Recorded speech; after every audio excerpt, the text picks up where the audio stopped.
بسم اللہ الرحمن الرحیم۔ السلام علیکم دوستو، دنیا بھر کی ون لائن خبروں میں آج آپ سنیں گے، لیکن اس سے پہلے اگر ہو سکے تو لائک، سبسکرائب اور بیل آئیکن کا بٹن ضرور دبا لیں۔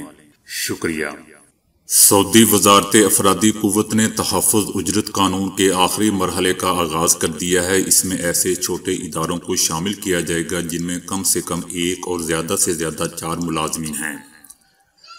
وزارت افرادی قوت کی جانب سے سن 2017 میں تحفظ اجرت کے قانون کی منظوری دی گئی تھی۔ اس میں ابتدائی طور پر بڑی کمپنیاں اور اداروں کے کارکنوں کی اجرت کی وقت مقررہ پر ادائیگی کو یقینی بنانے کے لیے جامع منصوبے کا اعلان کیا گیا تھا۔ کارکنوں کی تنخواہوں کی ادائیگی کے لیے قانون کے مطابق کمپنیاں یا اداروں کے مالکان کو اس امر کا پابند بنایا گیا تھا کہ وہ کارکنوں کی تنخواہیں بینک کے ذریعے ادا کریں، جس کے لیے کارکنوں کا بینک اکاؤنٹ لازمی قرار دیا گیا تھا۔ کارکنوں کی ماہانہ تنخواہ اور مکمل ریکارڈ وزارت کی ویب سائٹ پر بھی اپلوڈ کرنا لازمی ہے۔ وزارت کی جانب سے مزید کہا گیا تھا کہ ایسے کارکن جن کے بینک اکاؤنٹس نہیں ہیں اور جب تک ان کے اکاؤنٹس نہیں کھل جاتے ان کی تنخواہوں کی بروقت ادائیگی کو یقینی بنانے کے لیے ادارے ماہانہ تنخواہوں کی ادائیگی کا چارٹ بنا کر وزارت کو پیش کرنے کے پابند ہیں۔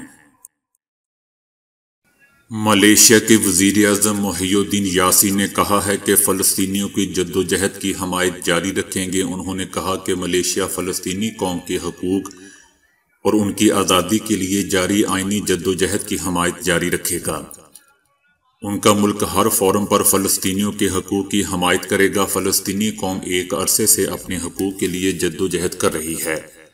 آزادی کی تحریک انشاءاللہ ضرور کامیاب ہوگی۔ سابق وزیر خزانہ اسحاق ڈار نے برطانوی ٹی وی کو انٹرویو میں پاکستان اور بیرون ملک جائیدادوں کے حوالے سے کہا ہے کہ میں نے اپنے تمام اثاثے گوشواروں میں ظاہر کیے ہوئے ہیں۔ دنیا میں میری صرف ایک ہی پراپرٹی ہے جو پاکستان میں ہے اور حکومت نے وہ چھین لی ہے۔ لندن میں میری کوئی جائیداد نہیں ہے۔ میرے بچے آزاد اور خود مختار ہیں اور میری سرپرستی میں نہیں ہیں۔ نیب سیاسی مخالفین کے خلاف انتقام کے لیے استعمال ہوتا رہا ہے۔ مجھے تفتیش سے کوئی مسئلہ نہیں ہے۔ میرے بچے بالغ ہیں اور وہ دبئی میں 17 سال سے کاروبار کر رہے ہیں۔ اینکر نے سوال کیا کہ پوری دنیا میں صرف ایک جائیداد ہے اور وہ بھی ڈکلیئر ہے، تو آپ پاکستان میں عدالتوں کا سامنا کیوں نہیں کرتے؟ اس پر اسحاق ڈار نے کہا کہ میرے وکیل عدالتوں میں پیش ہو رہے ہیں اور میں لندن میں علاج کے لیے موجود ہوں۔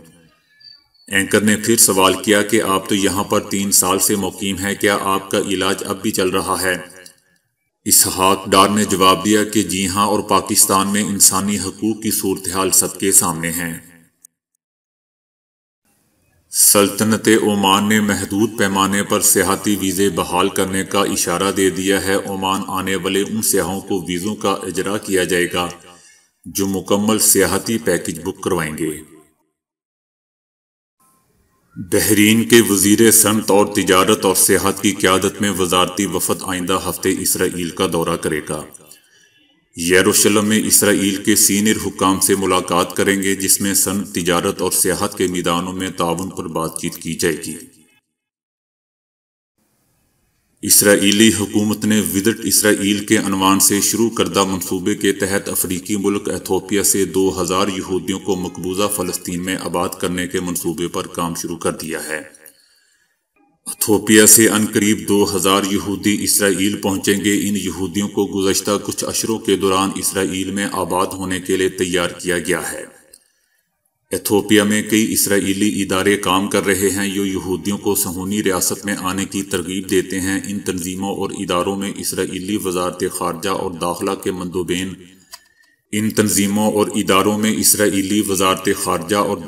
مندوبین امیگریشن حکام اور اسرائیل میں زیادہ سے زیادہ آباد کاری کے لیے کام کرنے والے گروپوں کے نمائندے بھی شامل ہوتے ہیں۔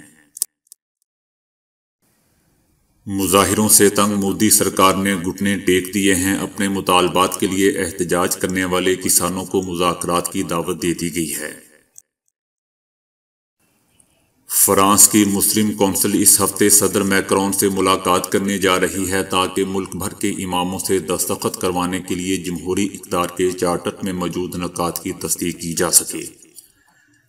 حکومت کی جانب سے French council of Muslim faith جو مختلف مسلم انجمنوں کی نمائندگی کرتی ہے ان سے کہا گیا ہے کہ وہ اس چارٹر کے متن میں فرانس کی جمہوری اقدار کی پہچان غیر ملکی مداخلت پر پابندی کو بھی شامل کریں۔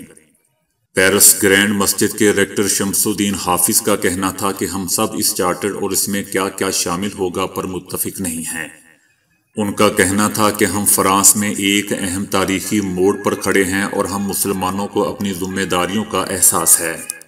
دوستو، اس چارٹر میں دو مسائل ہیں۔ پہلا امتیازی سلوک، کیونکہ اس میں صرف مسلم مبلغین کو نشانہ بنایا جا رہا ہے، اور دوسرا مذہبی آزادی کا حق۔ وزیر اعظم عمران خان کا کہنا ہے کہ نواز شریف اور آصف علی زرداری کو 30 سال سے جانتا ہوں، ان پر عذاب آتا دیکھا ہے اور یہ ہمارے لیے عبرت ناک ہے۔ عمران خان ایک روزہ دورے پر گلگت پہنچے۔ وزیر اعظم عمران خان کا کہنا تھا کہ گلگت حکومت نئی روایات قائم کرے گی۔ کوئی وزیر اعظم ایسا نہیں جس نے مجھ سے زیادہ اس علاقے کو دیکھا ہو، یہاں کے تمام مسائل کو جانتا ہوں۔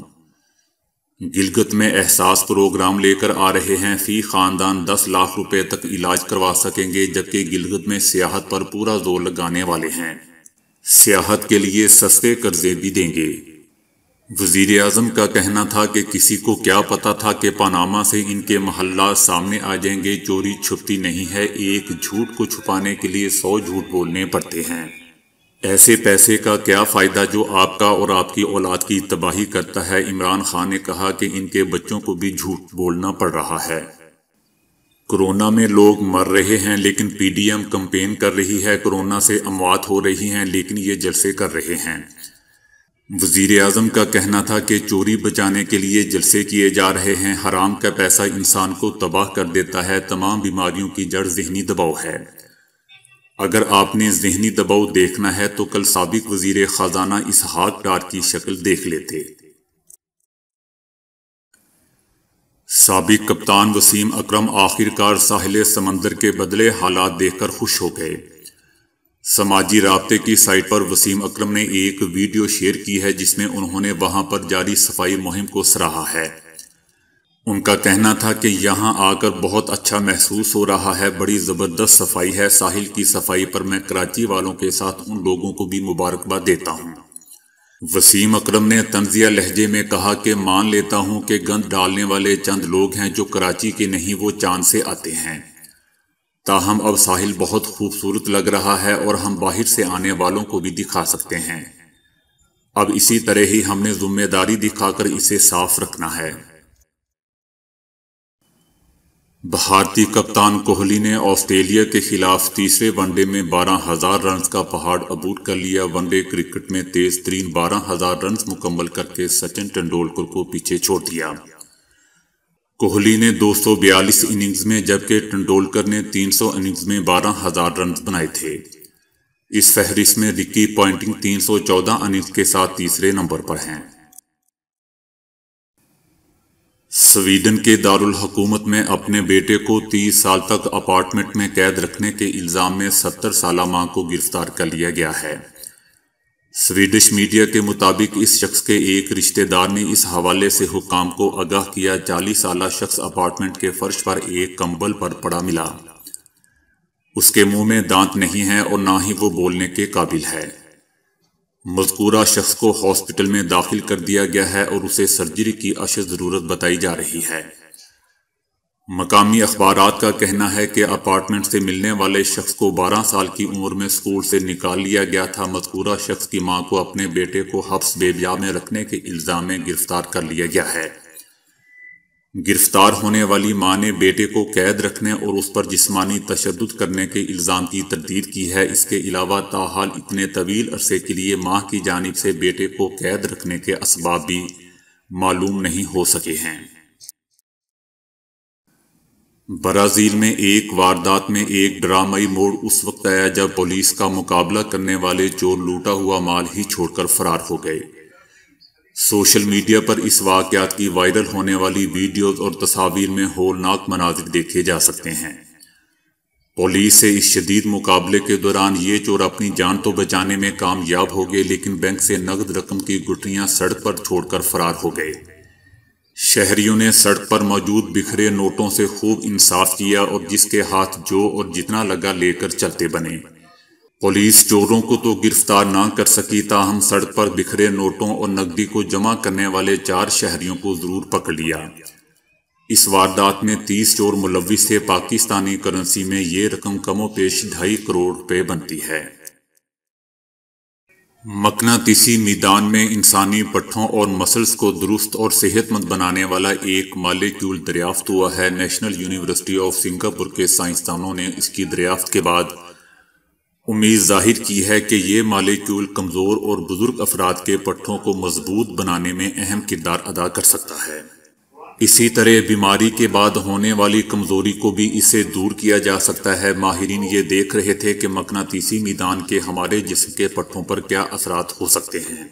اس میں انہوں نے TRPC1 نامی ایک پروٹین کا انتخاب کیا جو ہر جاندار میں پایا جاتا ہے۔ ان تجربات میں جو مقناطیسی میدان استعمال کیا گیا وہ زمین کے قدرتی مقناطیسی میدان سے 10 سے 15 گنا طاقتور تھا۔